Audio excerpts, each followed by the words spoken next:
Improvement Roulette, day 2, where we look at one business improvement problem or improvement tool, and we look at one type of small business and we put those two together to solve a common small business problem. I'm Amanda Zimmerman and I am a Lean Six Sigma Master Black Belt. That means I am an efficiency expert. I've been doing it for over 10 years and I'm super excited to take these different types of small businesses and try to find some of the solutions to your biggest challenges. Now, the problem that we're going to talk about today, we're going to take the example of a hair salon. So let's say we have a salon in California, let's say Bakersfield, California, of all random places, and we have a salon owner who is having some challenges in retaining her hairdressers and hairstylists. So it's a lot of turnover. They seem to consistently say that they don't feel like there's a lot of respect for the stylists and hairdressers. So that's kind of the problem that we're going to be focused on today.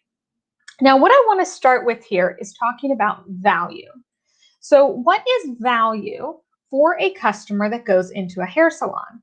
So the only point, or the point where we really transform that product or service, where we really provide value to our clients in that situation, is when we transform their hair, when we might cut their hair, dye their hair, balayage, whatever that service might be. That's really where you're adding value for your customers, for your clients. Now, if you're a hair salon owner, depending on the business model that you're using, you may also have customers or clients that you can see as the hairdressers or hairstylists.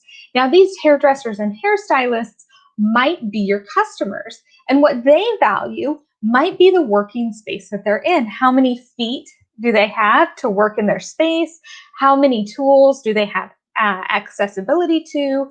How many sinks are available? Are there any times where they're really waiting to access those? How open are you to hearing their challenges and their problems? So a hair salon owner might have a variety of challenges that they're dealing with to understand what value is. Now, ultimately, as I said, what we want to do is spend as much time as possible providing value to our clients, which are ultimately the people coming in to have their haircut.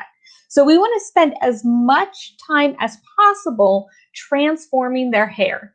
Anytime there's not someone in a seat having their hair transformed, that's a place where there's waste, where we have an opportunity for improvement. So if I was this hair salon owner, or if this person had come to me and asked me some of these questions, what I would do is first I would get a group together. So I would get the hairstylists and hairdressers or administrative staff, whatever staff is on for that business. And we would get together and we would do a little brainstorming session. Now, depending the challenges that we've had with the salon owner, we may or may not include them in that session. What I would want them to do is to make sure that it's clear to the team that they're trying to change, that improvement is on the way. And then you might do a brainstorming activity with that team. So I would have each person on that team talk probably about 3 issues that I could see coming up frequently in these situations. So one would be waste around waiting. Are there any examples of waiting that they have at the salon for their customers or for themselves? The second would be that not using people well. Skills. Are there places where the talents and expertise of the team are not being fully utilized?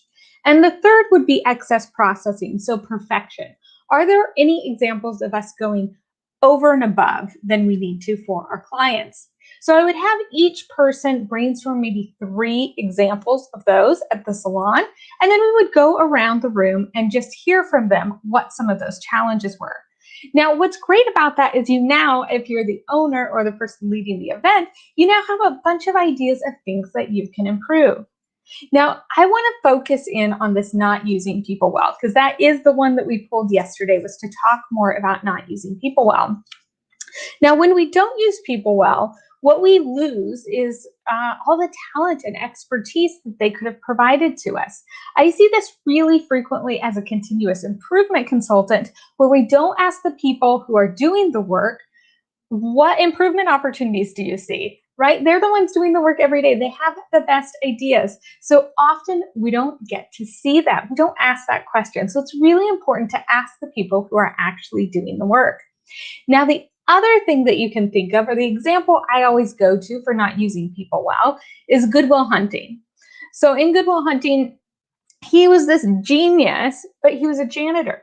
So he wasn't using all of his full potential. So this is what we see when we're looking at people that are not using their skills and talents well, over or underutilizing their skills. Now, this comes from Toyota's 7 or 8 wastes, depending on who's using which tool set you decide to use. Now, the 8th waste is this not using skills. So some see it as a problem and some don't.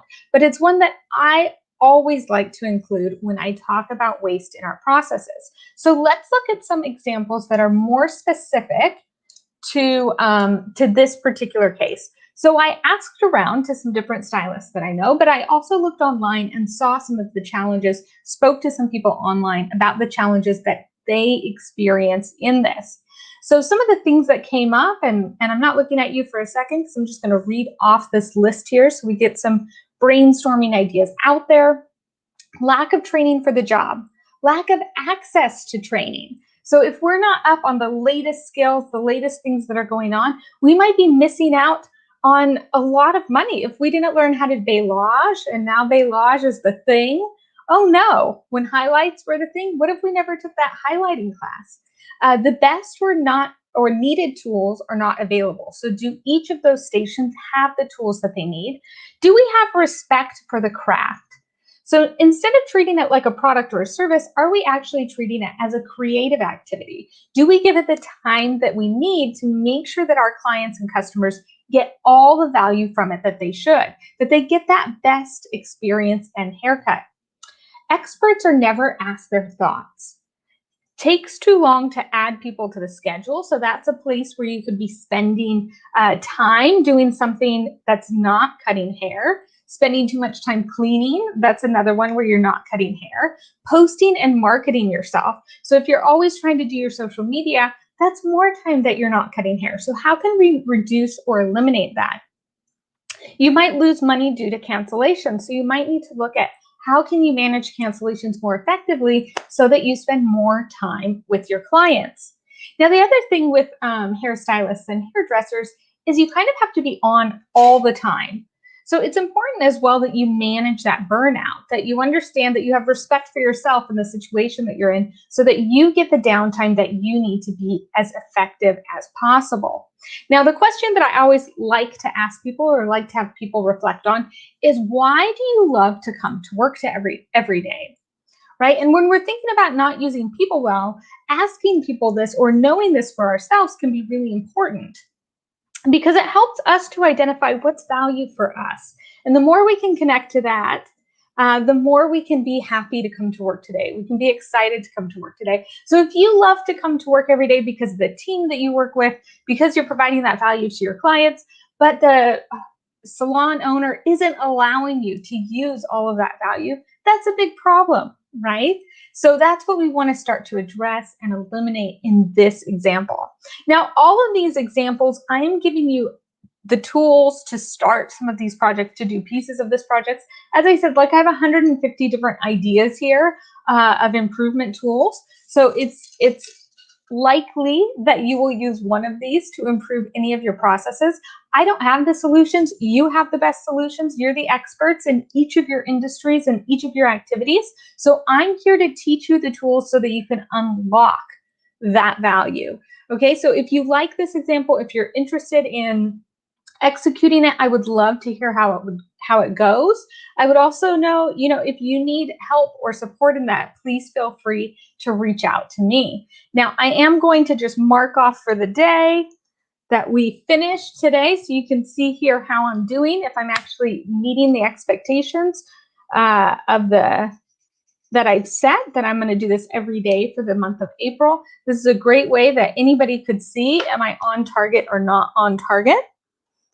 So get that there. And then I want to go ahead and select our topic for tomorrow. Now it is going into Easter weekend, so I can't guarantee. I'm planning, and I'm being held accountable by that safety cross. So I'm planning on doing this over the weekend, but who knows?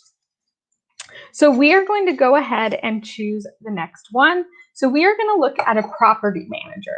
So somebody that manages properties, and we are going to talk about overproduction. So what is an issue for a property manager that they may experience overproduction? All of these, I'm going to tell you, it is challenging to take these and adjust these examples. So I'm doing some of this work for you, and I'm excited to do it. But it is really interesting to see how these come together. So that'll be an interesting one for tomorrow to talk about a property manager and overproduction. Now, I hope that this training helps you get a little bit better each and every day so that you don't have to work so hard.